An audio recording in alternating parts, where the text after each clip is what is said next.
Différentes civilisations, et puis montrer aussi que la façon d'écrire les chiffres, le support sur lequel on écrit les chiffres, a une conséquence sur la manière de réaliser les opérations élémentaires. Donc d'abord, une petite remarque dont j'ai déjà entendu des gens parler ici, la distinction entre chiffres et nombres. Je ne vais en effet pas parler de nombres, je vais parler des chiffres. Il se fait qu'en effet le langage courant mélange les deux, on parle de grands chiffres et autres. Bon, c'est pour ça que je donne l'exemple ici, ce sont des petits chiffres, mais c'est évidemment un très grand nombre. Et par contre, ceci c'est un petit nombre et c'est un grand chiffre. Alors avec les enfants, je crois que c'est quand même important de bien faire cette distinction. Rappelons ce que c'est qu'un chiffre. Donc un chiffre, c'est simplement un petit dessin conventionnel qui permet de représenter dans un système préalablement choisi les nombres. Alors ce petit dessin, c'est lui qui va évoluer au fur des civilisations, et je dirais que les chiffres semblent dépendre de leur environnement, du lieu, de la culture, de l'époque. On va voir par exemple que nos chiffres à nous, indo-arabes, ont changé au cours du temps. Ils ne sont pas toujours écrits tels qu'on les voit maintenant. Du support de l'écrit, on n'écrit pas les chiffres de la même manière si on travaille sur le sable, si on travaille sur le papier avec une plume. Et je dirais maintenant, si on les regarde sur une calculatrice d'ordinateur, ce ne sont pas les mêmes non plus. Et bien sûr, de l'instrument d'écriture. Alors, notre système à nous, on va le rappeler tout de suite, puisqu'il est important, il est décimal. Donc, on a les unités, les dizaines, centaines, etc. Alors 10, pourquoi 10 ? Ben, sans doute parce que nous avons 5 doigts par main et que nous avons 2 mains. En fait, on ne sait pas, on constate. Alors pourquoi la main ? Ben, une raison, c'est que la main n'a pas de symétrie rayonnée. Quand vous regardez votre main, c'est clair que vous pouvez distinguer le pouce et les autres. On peut se dire que si on voyait une étoile de mer parfaitement symétrique, elle a aussi 5 doigts. Ben, elle ne sait pas dire qu'elle est le premier des 5 doigts parce qu'elle ne le voit pas. Donc nous, on a cet avantage, c'est que nos doigts sont vraiment individualisés. Peut-être que certains ont choisi, je vais me dire ça comme ça, leurs 4 mains. Les 2 mains du dessus et les 2 mains du dessous. Et vous travaillez en basse 20. C'est d'ailleurs pas perdu. Quand on parle de 80, on utilise encore ce système un peu disparu qui était de basse 20.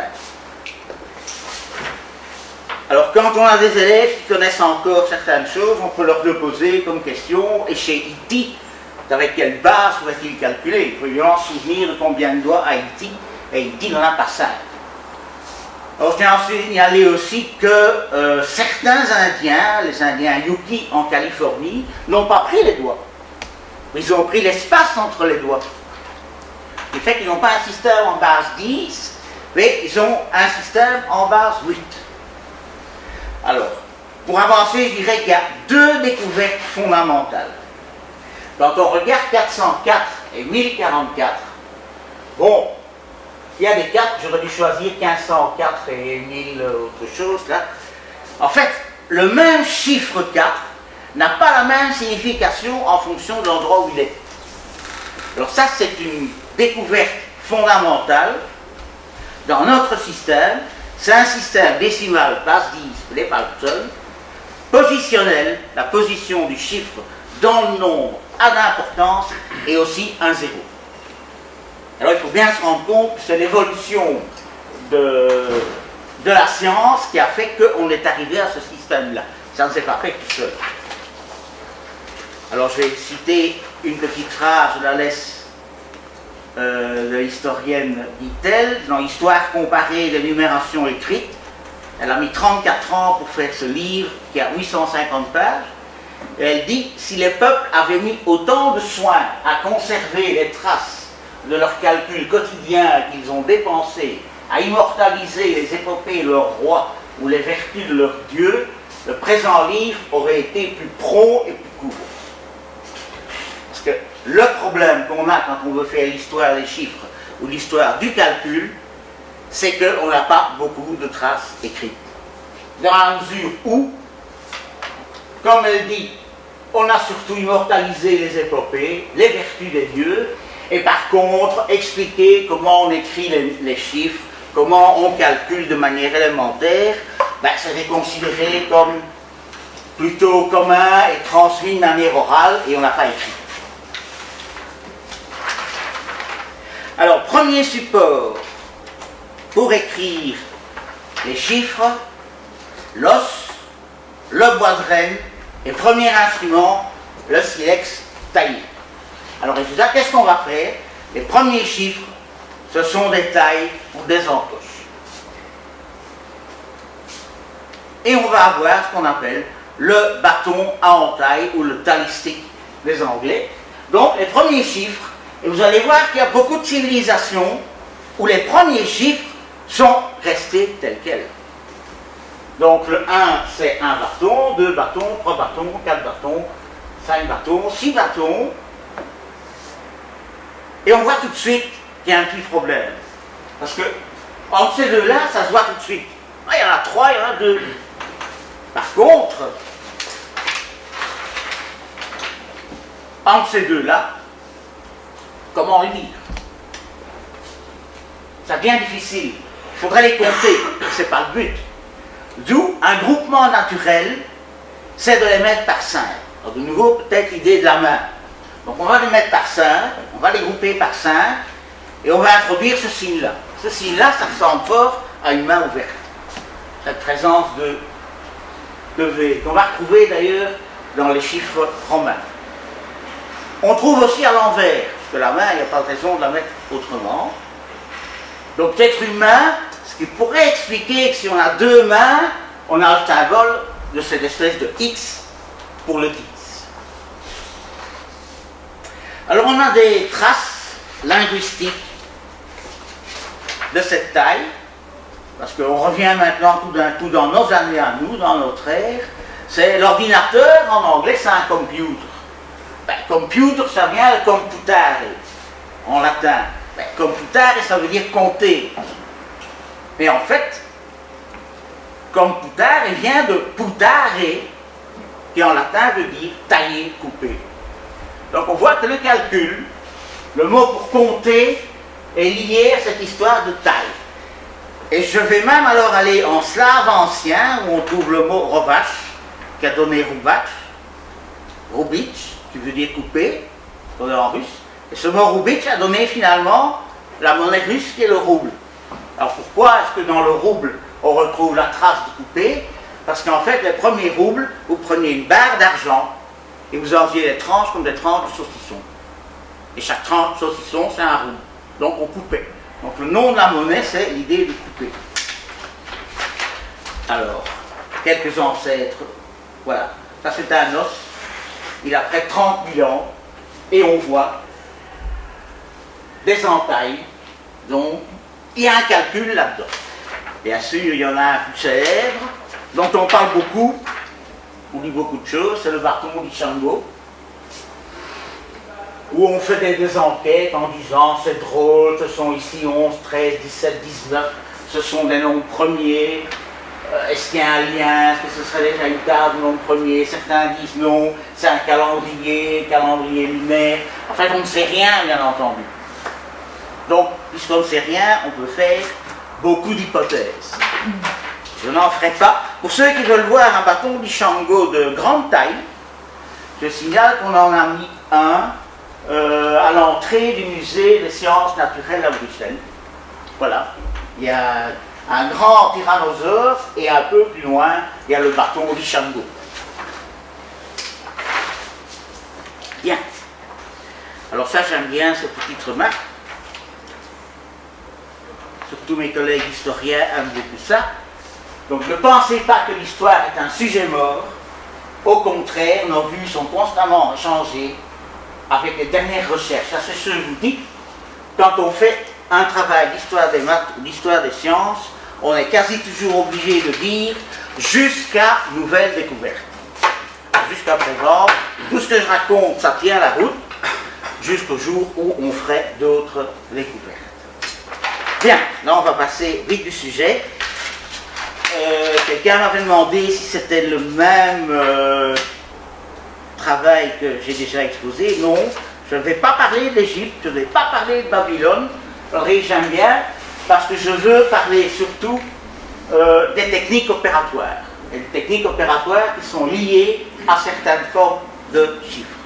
Alors, on va passer en Grèce. Alors, en Grèce, deux systèmes de notation des nombres sont connus. Il y a le système acrophonique et il y a le système alphabétique.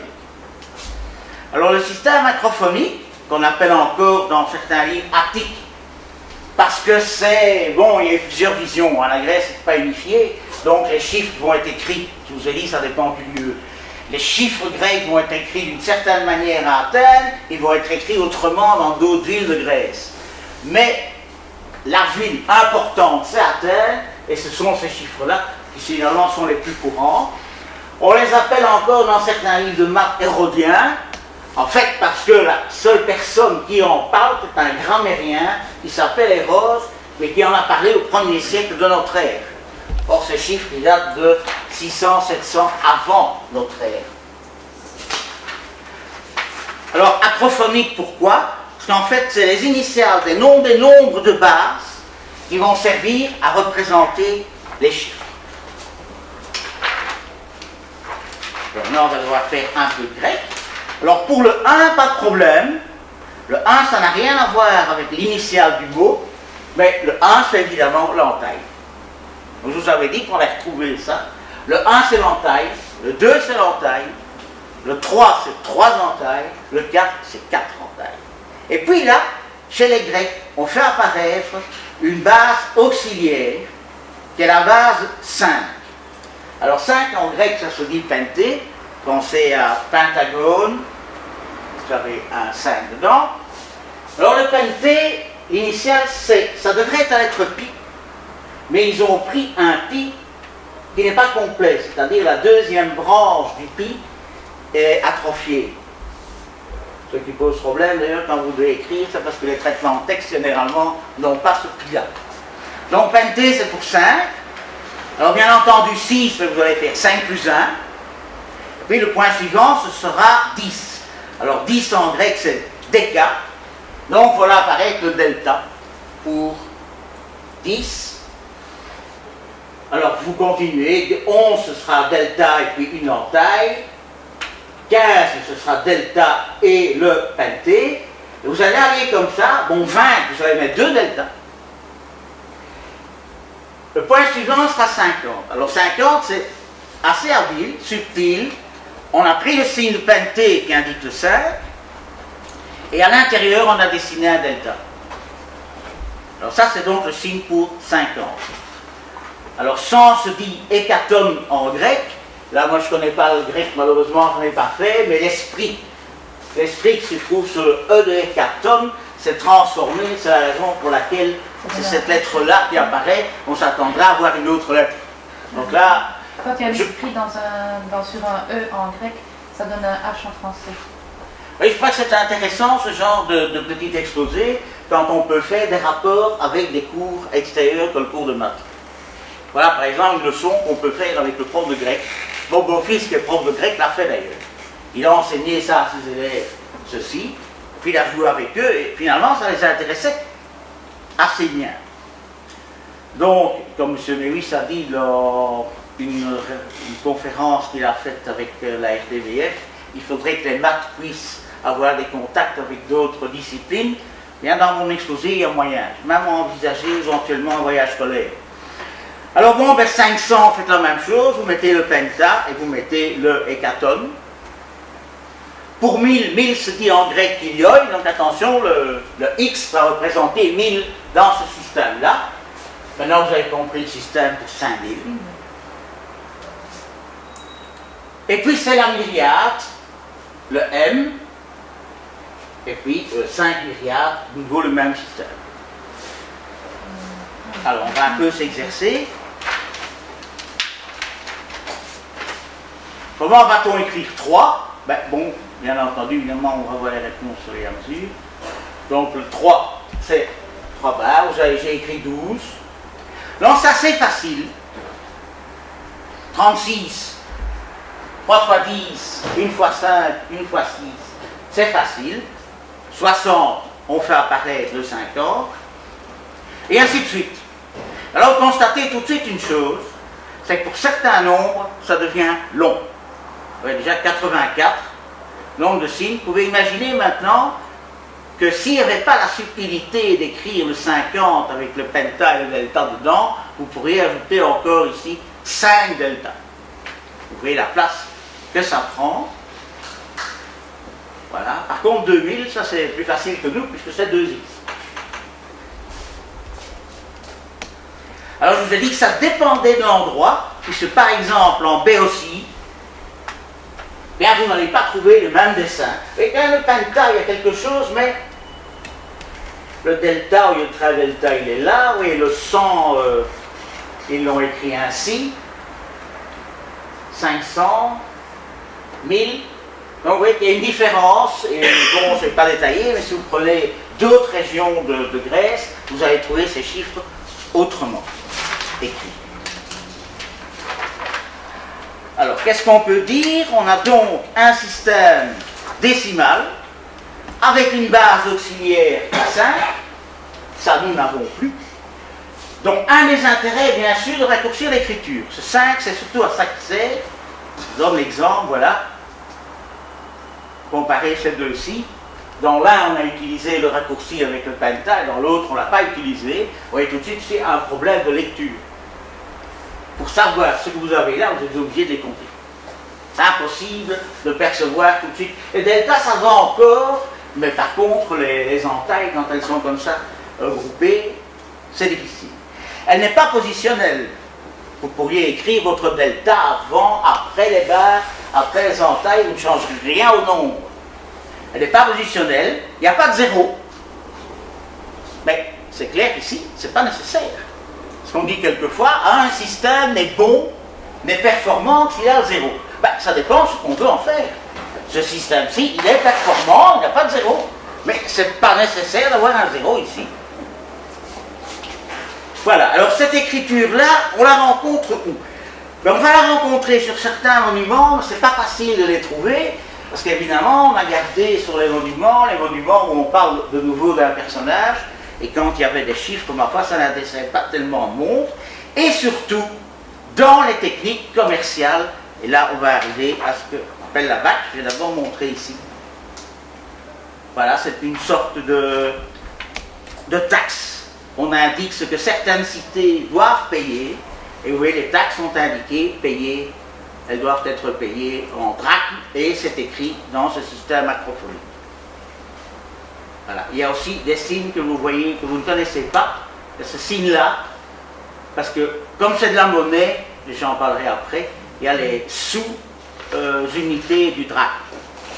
Est-ce qu'on sait comment ils faisaient leurs calculs avec ça? Oui, on va y arriver. Ah, d'accord. C'est ça que je mélange deux exposés. Oui, oui. Ceci, c'était, pour ceux qui ont déjà suivi cet exposé, ça c'était l'exposé l'histoire des chiffres, et maintenant je montre comment ces chiffres étaient utilisés. Oui, parce que dans beaucoup de livres, on dit aussi, ça c'est le système primitif des Grecs, puis ils ont changé, et ils ont adopté le système alphabétique. Mais c'est pas vrai. En fait, ce système-là a duré tant que la civilisation grecque a duré, et je dirais même après. Tant qu'on a calculé commercialement, c'est avec cela. Vous verrez tout de suite pourquoi, en commerce, il vaut mieux utiliser les chiffres acrophoniques que ce qui vient après. Alors ça, par exemple, c'est un cadran solaire qui est encore écrit avec ces chiffres et qui, lui, est byzantin. Voilà. Alors maintenant, on va passer au calcul. J'ai parlé de la BAC. Alors comment sait-on comment les Grecs calculaient? Ben, je vous ai dit, comme ça n'intéresse pas grand monde, a priori, on n'en parle pas. Nous, peut-être que dans 2000 ans, on trouvera encore un cahier d'élèves, on trouvera un livre de maths dans lequel on dit comment on écrit les chiffres et comment on calcule. Mais de Grèce, on n'a rien. Alors, ce qu'on fait, c'est de trouver dans certains textes. Alors, on a par exemple un texte d'Hérodote où il dit, il fait la comparaison avec l'Égypte, les Grecs écrivent et calculent avec des cailloux en portant la main de gauche à droite, tandis que les Égyptiens le font de droite à gauche. Ah, mon première remarque, Nous aussi, quand on calcule de droite à gauche. On voit qu'ici, ça sera de gauche à droite. Et en fait, de gauche à droite, ça va être ainsi jusqu'au moment où on écrira sur papier. Je vais essayer de vous montrer ça. De gauche à droite, ça va très bien quand on travaille sur abac, quand on travaille sur poussière, ou quand on travaille à la plume en biffant. Et au moment où il y aura l'imprimerie, le fait de biffer, vous verrez ça dans la suite de l'exposé, surtout dans la deuxième partie, le fait de biffer, ça n'est pas beau en impression. Et pour remplacer le biffage, on est passé de droite à gauche. Et à ce moment-là, ça c'est comme nous le faisons. Donc c'est dû, en fait, au changement d'écriture, au support, comme je vous l'ai dit. Donc on a le texte d'Hérodote, on a un texte d'Homère. Alors ça, le texte d'Homère, je l'aime beaucoup parce qu'il dit, ensuite, ça c'est une traduction actuelle, ensuite, après les avoir tous comptés et regardés. Alors ceux qui connaissent le grec, regardez le mot qu'il utilise pour compter. C'est pas vraiment compter. En fait, c'est les prendre 5 par 5. Ce qui est bien le système grec qui consiste à travailler avec la base auxiliaire. Donc si on devait faire une bonne traduction pour respecter la vision d'Homère, il ne faudrait pas dire ensuite, après les avoir tous comptés et regardés, mais quand il en aura fait 5 par 5 la revue. Ça revient au même, 5-6 pour Homère, on fait bien 5 par 5. Donc ça, c'est les traces que nous avons. Encore 2 traces.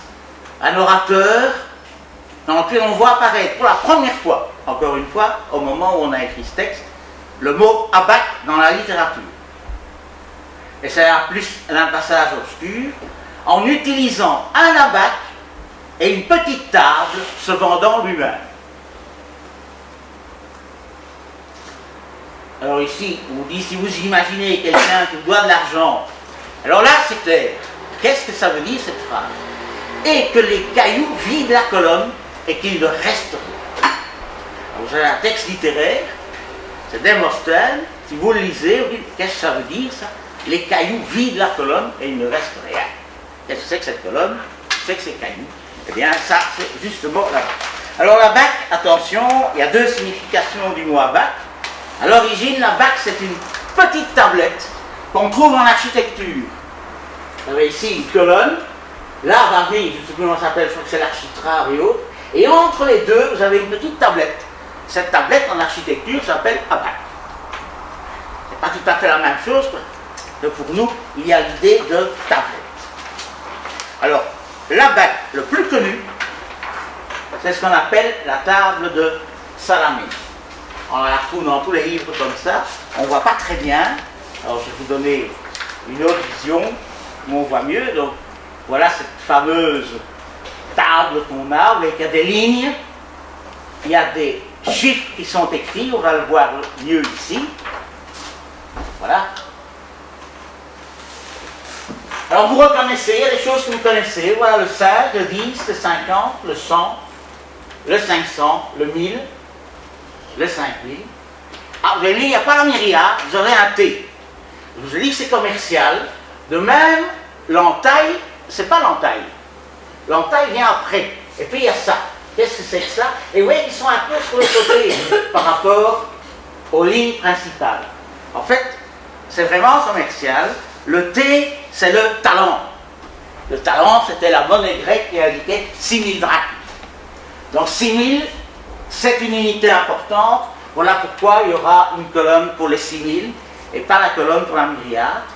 Alors le drachme, au lieu d'être une barre, on s'y attendait, non, c'est ce petit signe-là. Et puis vous avez les sous-unités, l'obol, qui est un 6e de drachme. Et puis les autres, vous avez un 12e de drachme, un 24e. Vous voyez que ça, ici, pas de problème, vous avez un T. Vous allez me dire, oui, mais c'est dangereux parce que le T, là, c'est le même que celui-là. Mais évidemment, en commerce, on ne va pas se tromper entre un 24e de drachme et 6000 drachmes. Donc là, le contexte est clair.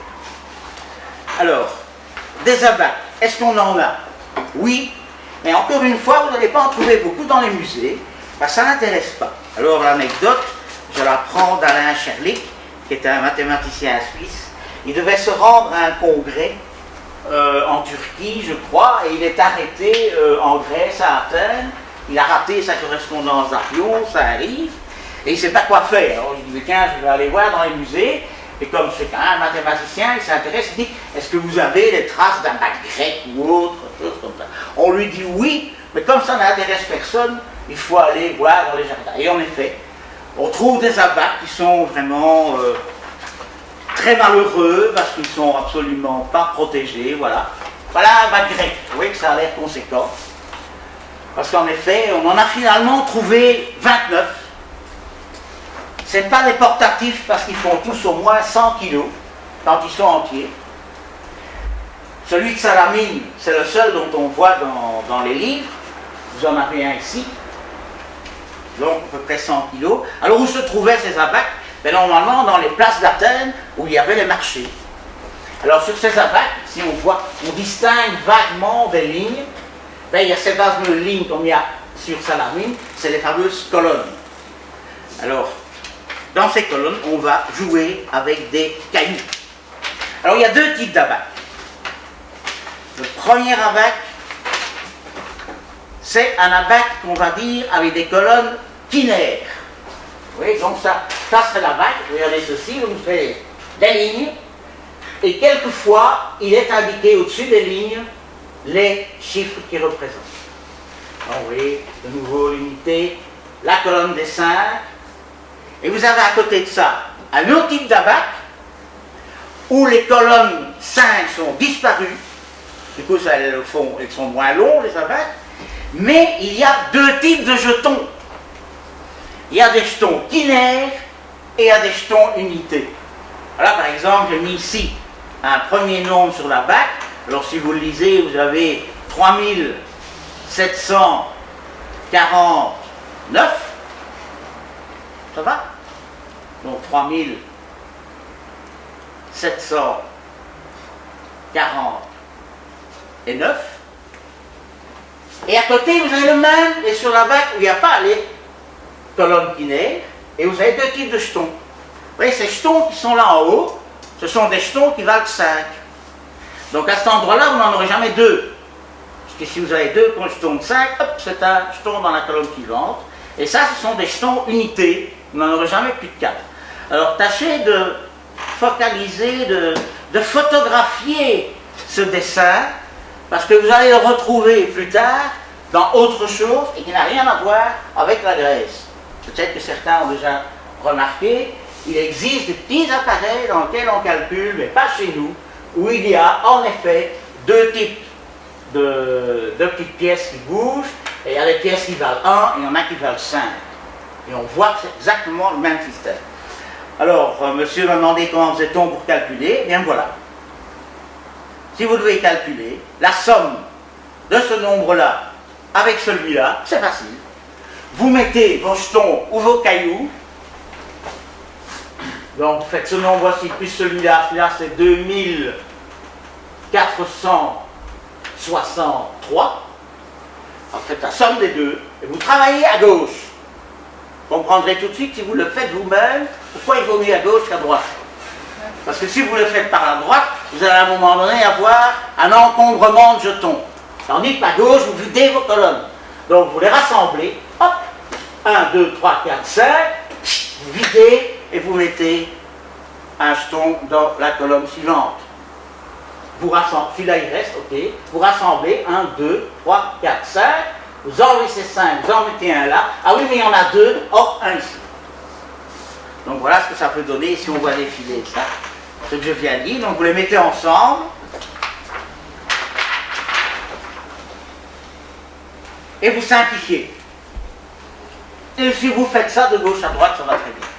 Alors mon beau-fils a fait ça avec ses élèves, il leur a dessiné un abac, et leur a fait calculer. Donc c'était une classe de 3e latine, qui avait donc un peu de grec. Ils ont joué à ça, et alors il y a une anecdote amusante, c'est qu'ils lui ont dit, est-ce que c'est correct? Est-ce que les réponses sont justes quand on calcule comme ça? Alors il a dit, on n'a qu'à vérifier par nos méthodes à nous. Et alors bien entendu, l'élève d'aujourd'hui, qu'est-ce qu'il a fait pour faire une somme de deux nombres comme ça? il a pris, bien sûr, sa calculatrice. Aux grandes dames de mon beau-fils, qui évidemment, lui, n'est pas mathématicien, a dit, mais enfin, on n'est quand même pas prendre une calculatrice pour faire une somme de 2 nombres entiers. Et ils ont reconnu qu'ils ne savaient plus très bien comment on pouvait faire la somme de 2 nombres entiers à la main. Alors je crois que ce serait peut-être une leçon intéressante, ça, c'est de leur faire ça, et puis leur dire, et maintenant faites-le, mais à la main, sans utiliser votre calculatrice. Donc on sait faire des sommes facilement. Je ne sais pas si je dois vous montrer la suite du déroulement. Bon, ben finalement, ça va donner ceci à la fin. C'est à la fin, oui. Voilà. Et vous avez la réponse dans les 2 modèles. Alors ça va donc servir pour le commerce, pour les additions. On peut faire des soustractions aussi. Alors le livre de Sherlick a regardé si on pouvait, sur la bague grecque, faire des multiplications. Oui, on peut. C'est pas évident. On peut faire des divisions, c'est pas évident. Mais il y a une question, est-ce que les Grecs en avaient besoin en commerce? Est-ce qu'on a besoin souvent en commerce de diviser un nombre de 4 chiffres par un nombre de 3 chiffres?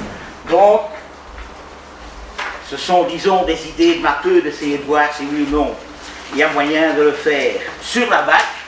Moi, je ne crois pas, ce n'était pas nécessaire, c'est l'idée d'Alain Sherlick. Je vous donnerai les références pour les livres de Sherlick.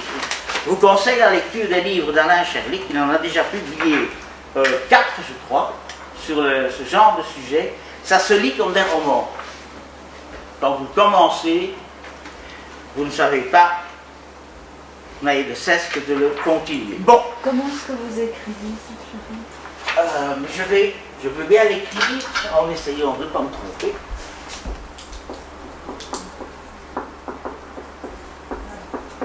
Et alors il publie tout aux presses universitaires romans. Mais je vais le montrer, hein, de temps en temps j'ai le titre exact en dessin. J'ai bien fait de vous demander, c'était pas comme ça.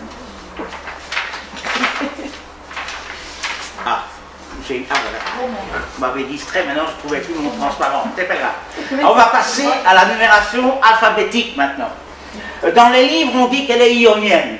Donc de nouveau, pourquoi? Ben parce qu'il semblerait qu'elle soit née en Ionie et que les signes utilisés, ce serait l'alphabet ionien. Encore une fois, l'alphabet grec n'a pas été codifié tel qu'on le connaît maintenant. Hein.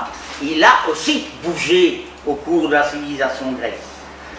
Alors ça, c'est une idée, j'espère qu'on voit, parce que ça a l'air un peu petit ici, alors je vais le dire. En fait, beaucoup de civilisations, avant d'avoir des dessins typiques pour les chiffres, ils ont pris leur alphabet. Il y a comme ça, civilisation, vous avez les Hébreux, je n'en parlerai pas cette année, les Hébreux ont leurs lettres de l'alphabet qui représentent les chiffres. Vous avez les Arabes. Oui, les Arabes, quand ils ont commencé, utilisaient les lettres de l'alphabet pour écrire les chiffres. C'est en contact avec l'Inde qu'ils ont modifié. Ce qui veut déjà dire, quand on parle des chiffres arabes, ben on se trompe. C'est des chiffres indo-arabes. J'expliquerai pourquoi il faut dire indo-arabe et pas simplement indien, mais sûrement pas arabe tout seul, puisque les Arabes reconnaissent eux-mêmes que leurs chiffres viennent des Indes. Et les Grecs aussi. Alors là, cette petite remarque que j'ai faite ici, il est clair que la connaissance de l'ordre alphabétique est d'une importance cruciale. Vous savez très bien, quand vous avez des élèves, quand vous leur demandez de réciter l'alphabet, oh, ils ne sont pas à une lettre près de les mettre dans le désordre. Or, ça ne porte pas fort à conséquence chez nous, mais pour un grec de l'époque, c'est important. Alors, on va montrer ça. Alors, on utilise l'ancien alphabet en ce sens qu'il y a 3 lettres qui n'existaient plus dans l'alphabet courant. Le digamma, ou le veau, qui avait sa 6e place dans l'alphabet phénicien. N'oubliez pas que tous nos alphabets viennent de là. Encore en usage du temps d'Homère, ça situe un peu. Et puis cette lettre est tombée en désuétude, mais est restée dans le système alphabétique pour indiquer les nombres. Et à sa place, c'est-à-dire que la 6e lettre de l'alphabet phénicien, qui était le digamma, va rester dans l'alphabet grec pour les chiffres à cette place 6. Le copa, qui est le coff sémitique, lui se trouve entre le pi et le rho. C'est un peu comme notre cul à nous, qui se trouve entre le P et le R.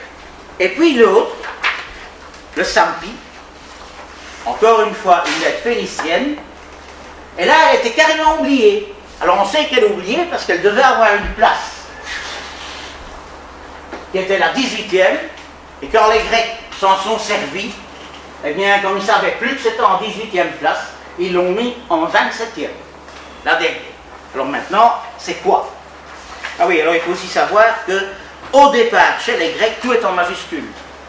Donc, vous voyez, d'habitude, un texte grec, vous l'avez en minuscule, et avec des espaces entre les mots. À l'origine, il n'y a pas d'espace, et c'est en majuscule. Alors voilà, voilà les nombres dans le système alphabétique. Alors, vous voyez, il faut à tout prix connaître l'alphabet grec. Donc, alpha, c'est 1, bêta, c'est 2, gamma, delta. Tout ça se suit bien, epsilon.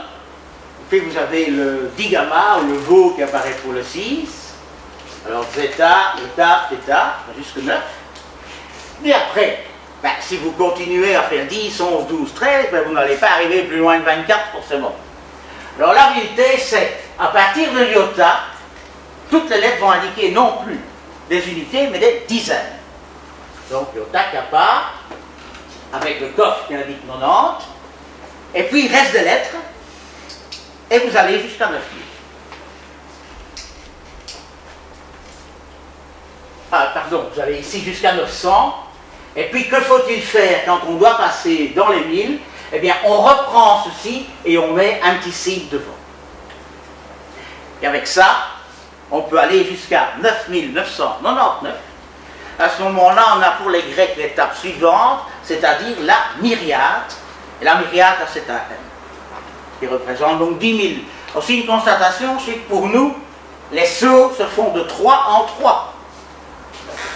Pour les Grecs, ce n'est pas de 3 en 3, c'est de 4 en 4. Alors on verra en fait à qui nous devons le fait d'avoir remplacé des groupements de 4 par des groupements de 3. En fait, c'est par un mathématicien qui un jour sera part. On n'en a pas beaucoup de matheux qui sont arrivés part, et alors moins 1. Je ne sais pas s'il y a beaucoup de parts qui ont fait des maths, mais en tout cas, nous on a un matheux qui, lui, est devenu part. Donc voilà.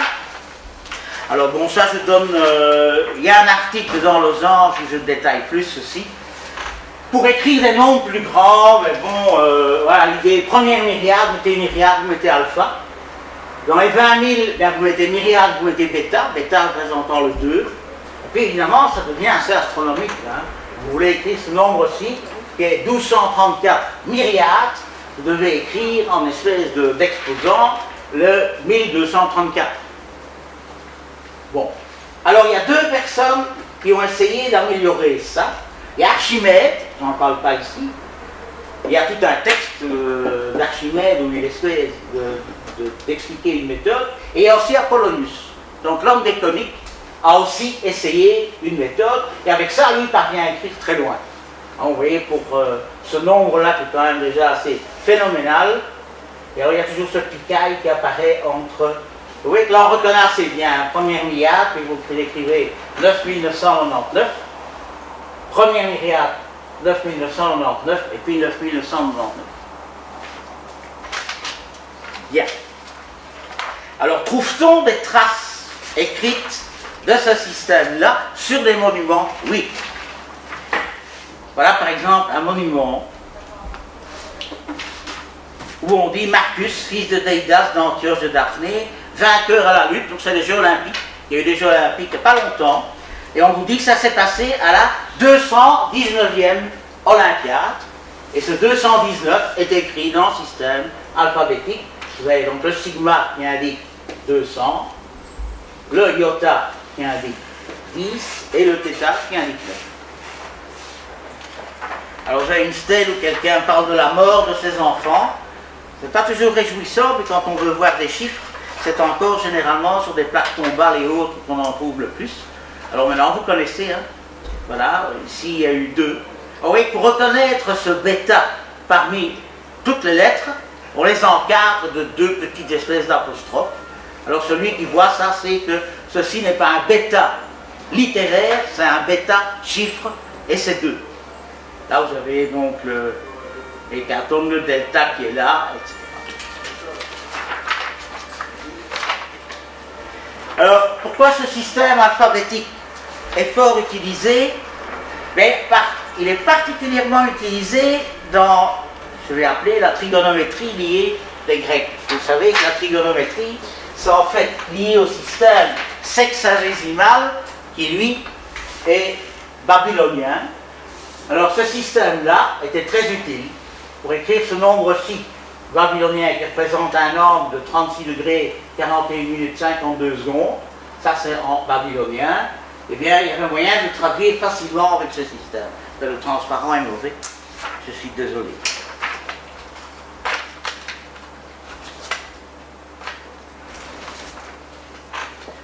Alors, les multiplications. Eh bien, là, on a un texte d'Aristote.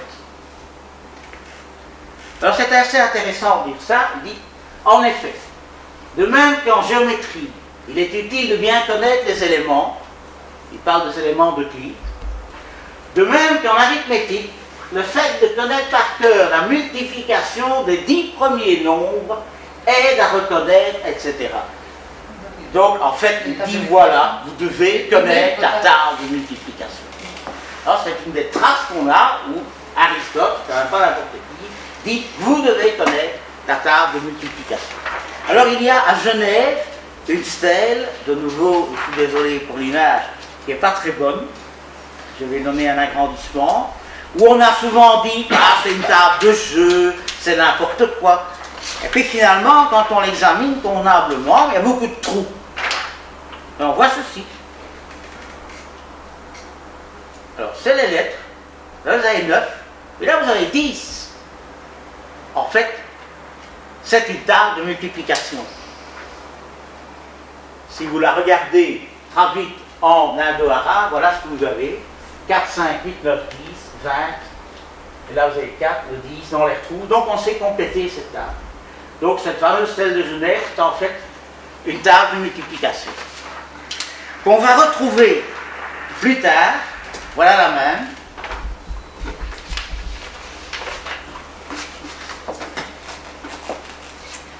Alors, comment multipliait-on? Je vais vous donner une multiplication qu'on trouve chez Archimède. Voilà, Archimède va calculer ce nombre-là. Alors, j'espère que ça va encore, c'est 2911. Qu'on fait 2 fois le carré. Alors, regardez, la multiplication se fait en effet par la gauche. On va multiplier les 2 myriades par les 2 myriades. Ou les 2000 par les 2000, pardon. Les 2000 par les 2000, et on obtient un certain nombre de myriades. C'est évidemment plus facile en décimale.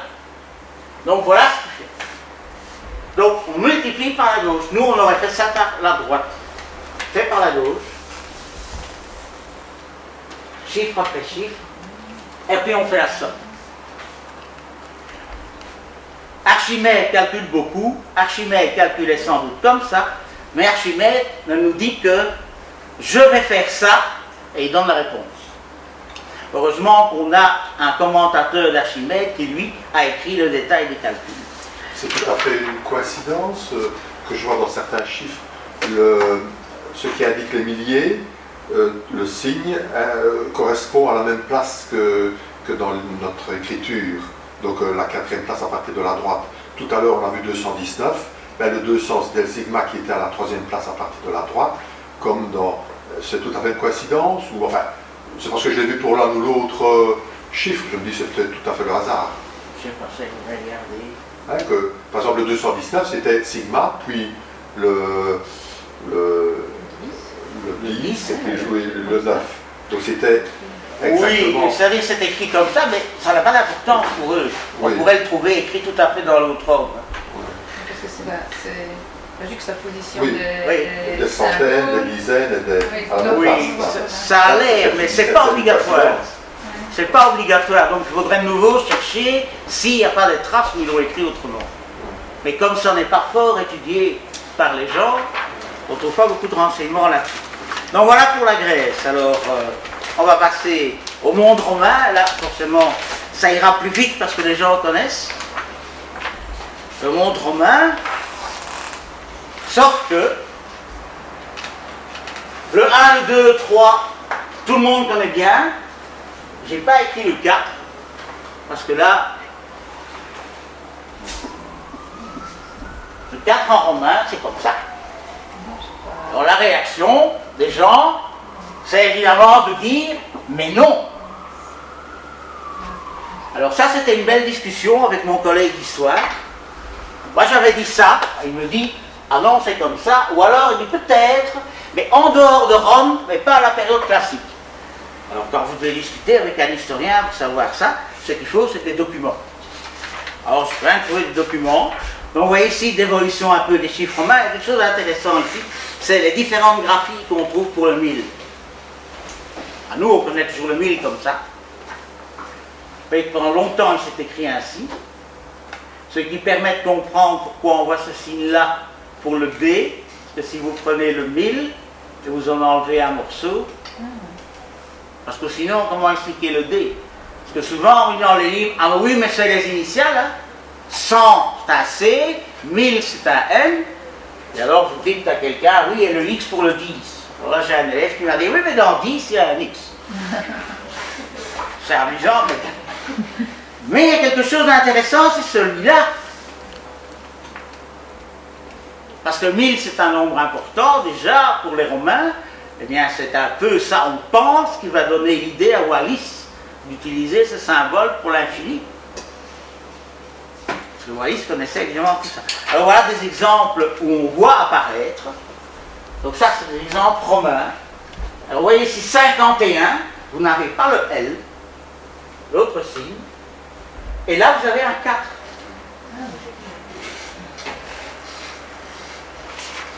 Mais comme je n'ai plus pas le temps, donc voilà, de nouveau ici. Quand vous regardez, ceux qui sont encadrés en rose sont plus intéressants. Vous voyez le 5000 écrit bizarrement. Là on dit aurait inspiré Wallis. Alors on dit oui, c'est aussi quelque chose qu'on me disait souvent. Il vaut mieux écrire 1000 parce que sinon, et le système soustractif, ça permet de gagner de la place sur les monuments. Donc on peut en déduire, ben oui, sur les monuments, ils ont inventé ça plutôt que de reproduire tout le temps. Et bien alors, si vous regardez un monument, voilà un, manifestement, ils n'ont pas utilisé ce système-là, parce qu'ici, il y en a carrément 20 comme ça. Donc, ce n'est pas un problème de place. Alors on dit le 4, oui, bon, c'est rare de le voir. Voilà. Alors ici, je suppose que je ne dois pas vous expliquer l'enseigne de quoi c'était. Bon, c'est aux 4 sœurs, c'est une boutique, on devine le type de boutique. Le 4, c'est bien 4 barres. Alors, tombeau, dans les tombeaux, il y a des chiffres. Alors, vous voyez, 4. Encore un 4, vous avez 104. Chaque fois 4 barres. Alors, le Colisée, ça c'est vraiment romain, et c'est classique. Alors, si vous avez déjà été à Rome, au Colisée, quand vous y allez, regardez bien les fameux vomitoria, c'est-à-dire les endroits où les gens devaient sortir. Normalement, c'était bien codifié. Il y a des nombres qui indiquent, donc vous aviez votre jeton pour aller, vous aviez une place. Vous saviez que vous devez aller, par exemple, dans l'entrée 54, vous cherchiez l'entrée 54. Elle est indiquée. Malheureusement, comme c'est fort abîmé, et là, vous avez l'entrée 54. Alors, l'entrée 54, elle est écrite L, bar, bar, bar, bar, et pas L, bar, V. Et là, on est à Rome, et on est en plein dans la période classique. J'ai trouvé d'autres documents, c'est des pièces de monnaie.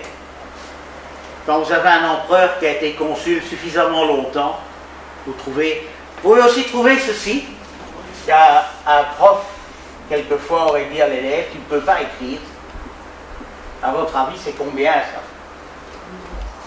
Eh bien, c'est 18. Alors, si on vous demande d'écrire 18 en romain, vous auriez sûrement fait ça. Bien, les Romains, pour eux... En fait, je crois que les Romains n'avaient pas une très grande confiance dans l'écriture de leurs chiffres. Parce que quand c'était des tractations commerciales qu'ils devaient écrire, ils écrivaient en toutes lettres, et pas en chiffres. Alors, par exemple, ici, c'est quoi ça? Mais c'est une brique de légionnaire. Vous savez, quand les légions construisaient quelque chose, sur leur brique, ils indiquaient le numéro de la légion. C'est la 14e légion. C'est bien un document officiel, vous n'avez pas le 1,5. Alors j'ai déjà posé à des tas de spécialistes, pourquoi? Ben pourquoi? Il n'y a pas de réponse. En cherchant, bon, on va trouver... Alors vous trouvez des documents, il y a les deux. Voilà, ici ce sont des plaquettes données à des légionnaires, entre autres dans nos régions. Alors vous voyez, il y a plein de chiffres là-dedans, parce qu'on dit, il a été pendant autant de temps dans telle légion. Vous voyez le 4. Par contre, donc vous voyez qu'on ne peut pas en tirer en disant, jusqu'à telle époque, ils ont mis 4 barres, après ils ont mis le 1,5. Non, parce que dans le même texte, vous avez les deux. Alors, comment calculer les Romains? Ben, les Romains, ils calculaient comme les Grecs, c'est-à-dire qu'ils savaient les abaques. Mais aussi étrange ça puisse paraître, c'est que, ah oui, aussi sur les horloges, si vous regardez les horloges qui sont en chiffres romains, le 4, c'est 4 barres. Alors c'est très amusant, j'ai une fois fait une conférence dans une classe, et au moment où j'ai écrit le 4 avec 4 barres, il y a une fille qui a dit « Mais monsieur, c'est pas juste !» Et puis je regarde, et elle avait un bracelet montre, où les chiffres étaient en chiffres romains. Et elle avait évidemment 4 barres. Et elle n'avait jamais fait attention. Sauf si vous allez, et ça c'est des raisons, je ne sais pas non plus très bien lesquelles, si vous allez à Londres, à Big Ben, Big Ben, là c'est 1,5. C'est un des rares cadrans d'horloge où ce n'est pas les 4 barres. Alors si vous lisez sur Internet, on dit que c'est des raisons de symétrie horlogère qu'on a fait ça. Manifestement, on voit bien que ça n'a rien à voir puisque les créateurs du système le faisaient. Mais encore une fois, c'est peu étudié, ça n'intéresse pas les gens. Donc, alors là, je vais montrer le discours de la méthode ici. C'est donc des cartes. Regardez comment on a écrit en chiffres romains le 1000, C bar C à l'envers. Donc c'est l'écriture ancienne et c'est pas le M. On s'attendrait à avoir un M là. Alors, pour ceux qui connaissent Bruxelles, ou un de nos anciens ministres, Villain XIV. Villain XIV écrivait 14 ainsi. Alors, il y a une petite anecdote, je vais dire très vite, ça s'est passé à Mons. Il y a une rue ou une place, ici j'ai pris XL, mais à Mons, il y a aussi une rue Villain XIV. Et un jour, on a vu disparaître la plaque Villain XIV écrite comme ça, pour le remplacer par Villain XIV écrit ainsi. Ce qui était évidemment une faute, parce que Villain, le monsieur en question, n'a jamais voulu qu'on l'écrive autrement. Et il y a eu une discussion dont même des Roupeaux s'en est mêlé, parce qu'en fait, ce sont les employés communaux qui avaient décidé de leur propre chef d'enlever et de changer la plaque. Et alors j'ai le texte, avec l'intervention de M. Duroupeau, mais qui semblait, malgré tout, ne pas avoir très bien compris le phénomène historique qui faisait qu'on devait l'écrire ainsi. Voilà. Alors, le calcul. Eh bien, je vais montrer ça. Ça, c'est assez étonnant.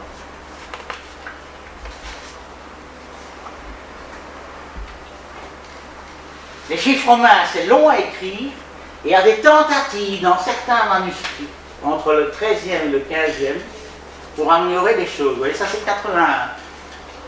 Vous voyez, 4 fois 20, notez que le 4 c'est le 4, 20. 4 fois 20, point 1. C'est assez habile. Ça n'a pas eu beaucoup de succès. Vous voyez très bien que notre système indo-arabe est beaucoup plus performant.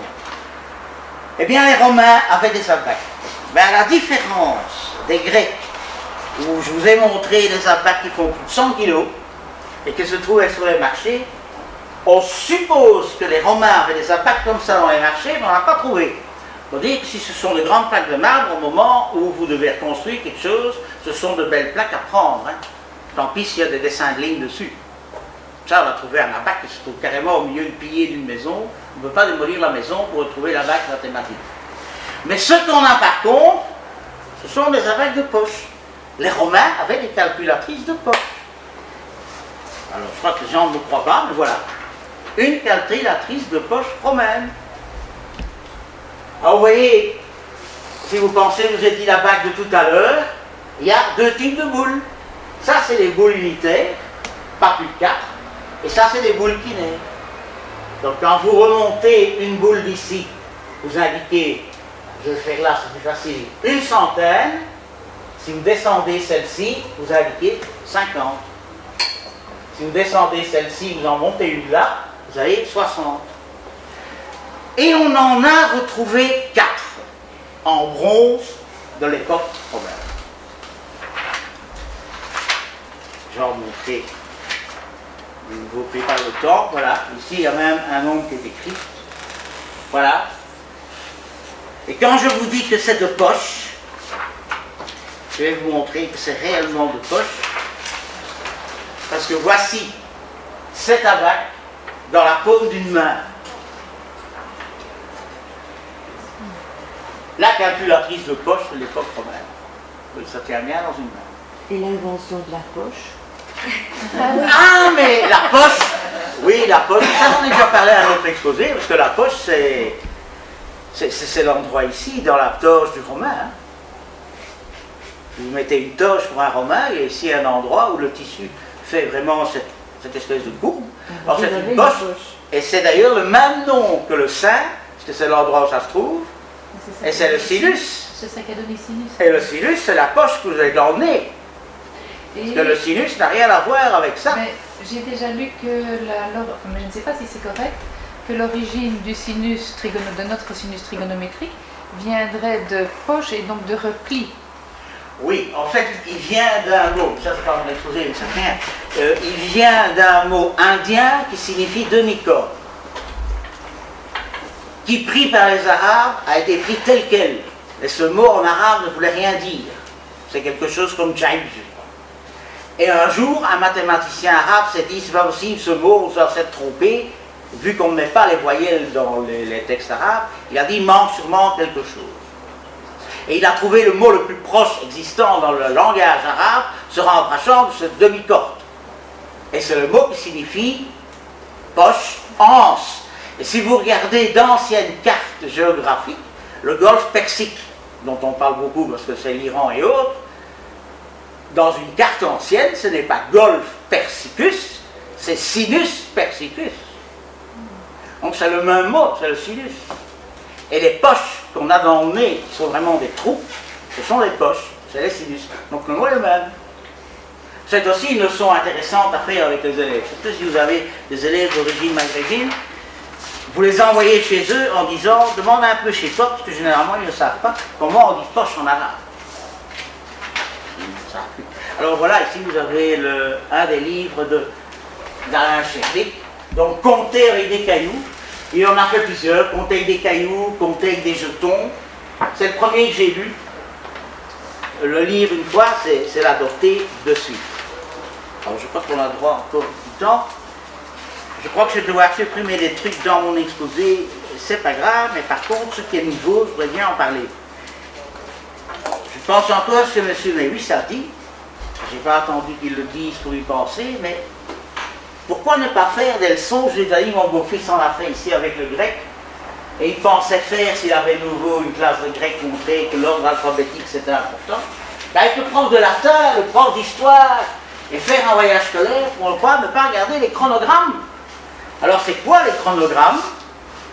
Eh bien, d'habitude je parle de la gématrie, j'avais envie de parler d'autre chose, donc la gématrie se dit, ben oui, quand vous utilisez l'alphabet pour écrire des nombres, automatiquement certains nombres sont des mots. Alors c'est la gématrie. Vous pouvez comme ça raconter beaucoup de choses bizarres.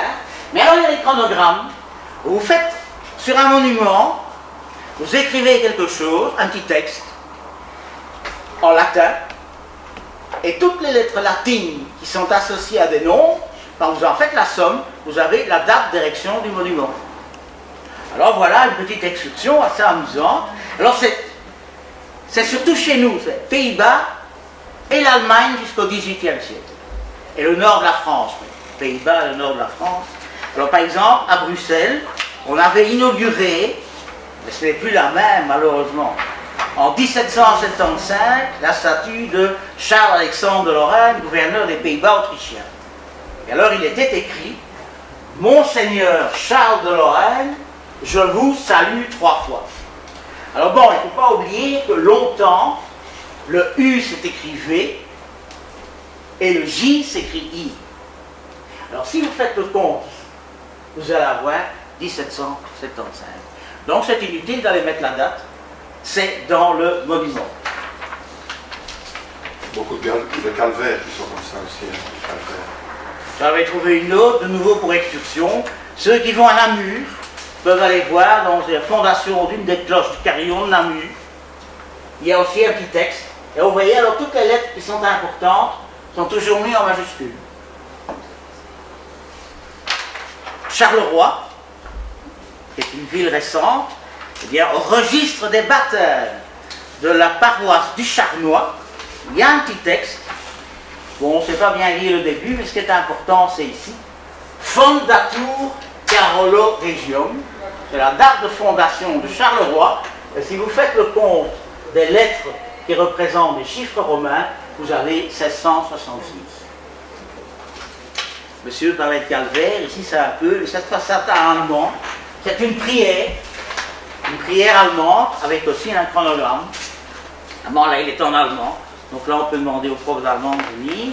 Alors j'ai pensé, il y a quelquefois des Montois qui sont présents. Alors les Montois vont dans leur cathédrale avant de faire la fête du doudou bien sûr, et ils ont de magnifiques chronogrammes. Il y en a plusieurs dans la cathédrale de Mons. Vous voyez comme ça plusieurs événements. Ici c'est à Givet. Alors vous avez la date au-dessus, puis il y a un texte, je ne le vois pas bien. En fait, c'est pour indiquer le jour où l'eau est allée le plus loin de l'inondation de la Meuse. Alors de nouveau, il y a un chronogramme, mais je devrais passer. À Bruxelles, qui est au foin, vous avez la même chose. Vous avez un texte qui dit « Ô Sainte Vierge, délivrez-nous à jamais de la peste, de la famine, de la guerre, ainsi que des naufrages. » Il n'y a pas de date, mais si vous prenez dans le chronogramme, vous avez 1680. Ouais, ça va. Je ne vais pas tout faire, mais... Je vous ai montré des abaques grecs, des abaques romains, et puis on va faire un immense saut, parce que nous on n'utilise plus les abaques, mais on va les retrouver en Chine. Alors vous voyez, c'est quand même fort apparenté avec l'abaque romain. Et dans l'abaque chinois, vous avez ici deux perles qui indiquent le 5, et là vous avez quand même 5 perles. Alors, d'où vient l'abaque chinois? On ne sait pas. Est-ce que l'abaque chinois serait apparenté à l'abaque romain? On ne sait pas. On sait qu'il y avait de toute façon des contacts entre la Chine et l'Empire romain, puisque les Romains avaient de la soie venant de Chine. Alors, on ne sait pas parce que les Chinois ont commencé par autre chose que ça, ils ont d'abord utilisé des baguettes. Alors je vais vous montrer qu'une ou deux photos qui montrent... parce que chez nous, on abandonne généralement nos anciens systèmes de calcul, pensez aux règles à calcul. Vous ne trouverez plus nulle part une règle à calcul, si ce n'est chez un brocanteur éventuellement, et à la limite il vous l'offre. Les règles à calcul ont été utilisées jusqu'en 1980 à peu près. Or, j'ai un physicien et un ingénieur, parce que dans sa poche, il avait une règle à calcul qui dépassait. Maintenant, plus personne ne sait même à quoi ça s'utilise. J'ai surveillé un examen en Polytechnique il y a 1 an, et il y avait un étudiant, on m'avait dit, pas de calculatrice, pas de GSM, et il y avait un étudiant qui soulignait avec une règle à calcul. Alors je lui dis, mais c'est un copion. Et il m'a dit, comment c'est un copion? Je ne sais rien faire avec ça. Si, avec ça tu sais faire la multiplication. Il m'a regardé, il m'a dit, je n'ai jamais entendu parler de ça. 1980, on est en 2000. La Chine utilise ça depuis des années, disons, allez, on va dire 1500, et pour eux, ils l'utilisent encore. Et je ne veux pas blaguer, parce que voilà, des photos. Dans les commerces, on utilise encore le boulier chinois. Il y a même des conférences sur le boulier chinois. Puis, c'est un peu gadget aussi. Voilà, ça c'est pour garder l'argent. Les enfants, s'ils veulent faire des exercices, ils peuvent faire des exercices et grimper sur un boulier chinois. On peut imaginer une règle à calcul pour nous, comme ça. Qu'est-ce que je vais montrer? J'ai beaucoup de choses, mais je ne peux pas tout montrer. Et voilà, une porte de building ou une porte de garage. Imaginez, on mettrait une table, une règle à calcul pour servir de porte. Là, au moins, il y a une porte. Et on a mis ça. Ça fait partie de la culture. Nous, ce genre de culture, ça disparaît. Fini. Dans l'oubliette. Voilà, ça c'est un pont récent. Et alors, on a mis.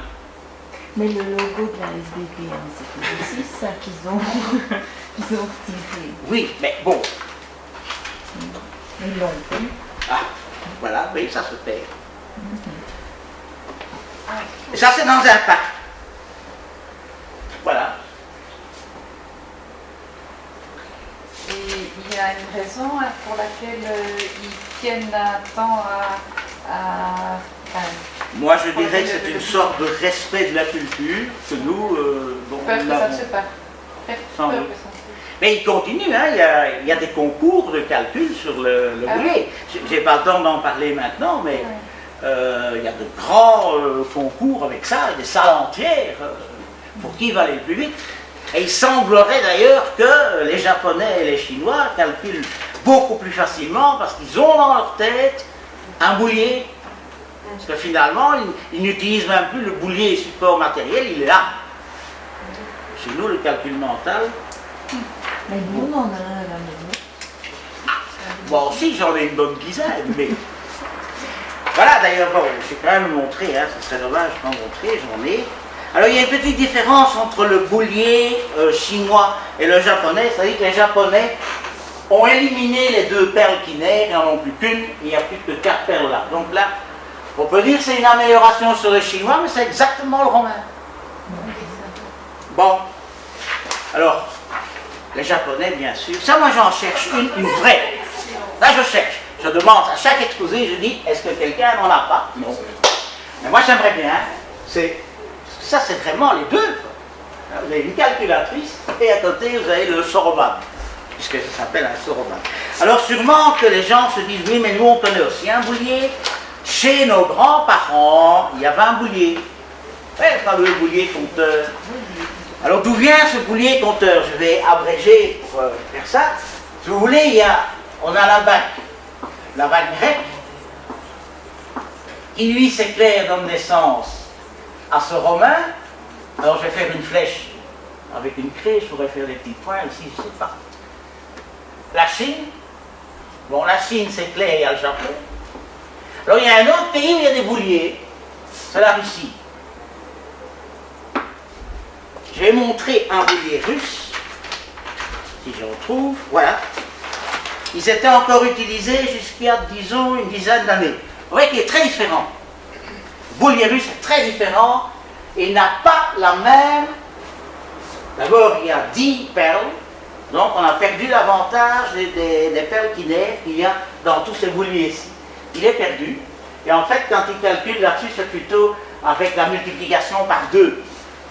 Et le fameux boulier russe, donc je vais mettre ici. Et puis il y a notre boulier à nous. Je vais montrer un boulier à nous, que les gens connaissent. Il y en a ici. L'ancienne cartouche Epson avec un boulier dessus. Non, ça c'est le boulier que vous connaissez, que vos grands-parents ont eu peut-être, certains en ont encore chez eux. Alors on en vend maintenant de nouveau, certains sont très mauvais, dans la mesure où toutes les billes ont une couleur différente, ça n'a pas de sens. Voilà, je vais montrer celui-là aussi. Donc, vous voyez ce boulier, là ça c'est moi une photo de l'époque. Alors d'où vient ce boulier-là qu'il y avait chez nos grands-parents? Bien l'histoire vaut la peine d'être contée. Guerre napoléonienne, c'est les transparents, mais pour gagner du temps je vais le raconter. Vous avez la fameuse expédition de la grande armée en Russie. Alors il y a une défaite, il y a une bataille, où il y a une grande défaite de la France, armée française, Et il y a un certain Jean-Victor Poncelet, qui était colonel dans l'armée française, qui est fait prisonnier. Jean-Victor Poncelet, vous le connaissez peut-être comme mathématicien, c'est lui qui est créateur en fait de la géométrie projective. Et Jean-Victor Poncelet est donc en prison. En prison dans une ville du côté de la fin fond de la Russie. Mais bon, c'est un officier, donc il peut se promener dans la ville. Et il voit que dans la ville, les gens calculent très vite avec un petit appareil en bois dans lequel il y a des billes. Et c'est le fameux boulier russe. Jean-Victor Poncelet apprend comment travailler avec ce boulier russe. Et quand il est libéré, qu'il revient en France, il va être nommé, bon, mathématicien, ça il était, etc. Il va être nommé en France responsable de l'enseignement à Metz. Et là, il va se souvenir du boulier russe. Et il va dire, mais puisque ça marche bien là-bas, pourquoi ne ferait-on pas ce boulier chez nous? Et on voit tout d'un coup réapparaître un boulier chez nous, qui vient de Russie, alors qu'il aurait pu venir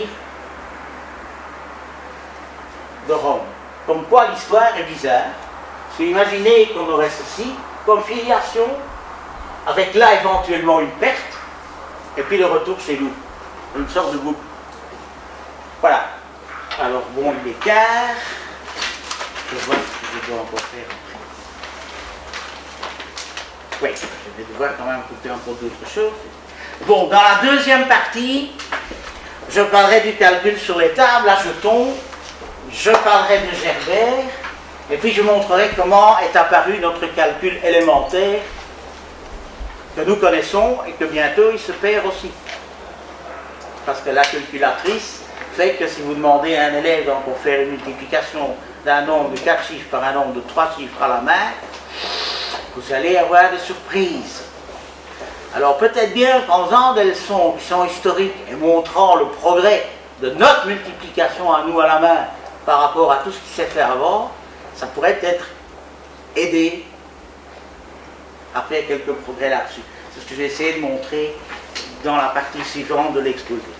Voilà, je vous remercie pour cette partie.